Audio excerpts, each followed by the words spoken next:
Hi, welcome back for another video for topics 2 and 3. We're going to jump ahead quite a bit to lesson 3-3. So make sure when you go back to your workbook, you fast forward through your workbook and you're in the right section. So what we're going to be talking about today is 4 as a factor. And before we get started, let's do a little flashback. To 2 as a factor. And if we remember that, we were thinking about it as two groups and we were just doubling the other factor. So when we saw that 2, we would double 8 and get 16. And down here, when we saw that 2, we would double 6 and get 12. So now when we think about 4 as a factor, we can actually use what we know about our 2's. And what we're going to be doing is thinking double, double. Now, this is a lot trickier than the other factors we have learned. So far, we have covered 0, 1, 2, 5, and 10. And those had really fast and efficient strategies. From now on, they start to get a little bit trickier, but are still more efficient and often faster than writing out an array or drawing a picture or doing the repeated addition. So for this, we think double, double. So whenever we see that 4, we're going to look to our other factor and think about doubling it to get a new number and then doubling that new number to get our final answer. So if we have 8 and we double it, we get 16, and then we have that 16 and we double it. When we get to this step, we're probably going to have to stop and take our time for a moment to think about adding 16 plus 16.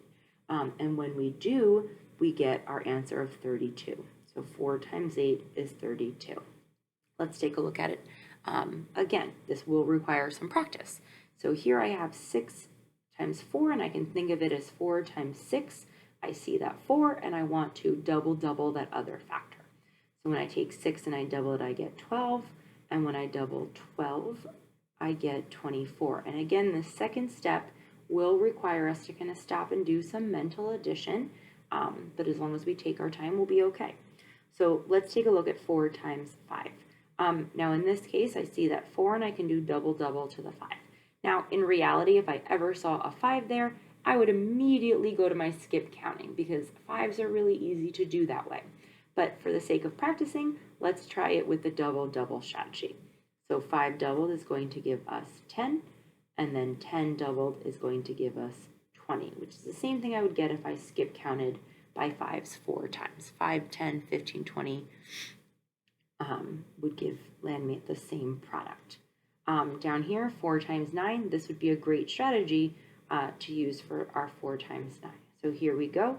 We would double 9 and get 18, and then we need to double 18 to get our next answer. So take a moment to think about what 18 plus 18 is, and you can pause the video to crunch some numbers and then press play to check your answer. All right, so when we do 18 plus 18, we are going to end up with 36. And don't forget, you can always do this step off to the side if you're not confident with doing it with your mental math. Take a second to write down the equation right here, doing the standard algorithm. We practice addition a lot, so it won't take you very long, and this is a great option. So let's look at 2 more where we do this on our own. So 4 times 3, I'm going to take 4 and double it to get 8. And then I'm going to double 8. Oh, let's try that again. 4 times 3, I'm going to take my 3 and double it and get 6. And then when I double my 6, I get 12. So go ahead and take a moment to try the 4 times 7. Be careful, as you see right here, it's so easy to make a little goof. So make sure you're focusing on doubling that other factor twice. So take a second, pause the video, and meet me back here when you think you have an answer to 4 times 7 using our double strategy. All right, let's take a look. I'm going to take that 7 factor and double it and get 14. And then when I double 14, I will end up at 28. So 4 times 7 is 28. Down here is just a little reminder to look at both factors and choose a strategy that works best for you. Whenever I am doing this, I always think about the factors that I love the most, that are the easiest, and I always look for a 0, a 1, a 2, a 5, or a 10 first, because those are the fastest ones to solve using these strategies. So again, as in this case, 4 times 5, I would actually not do the double for that one, but I would skip count by 5s. So always be aware looking at both factors to see which factor would have the easiest strategy for you to solve.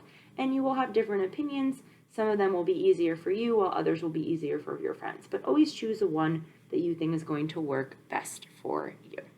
Once again, thanks for joining us for a video, and that was lesson 3-3, 4 as a factor.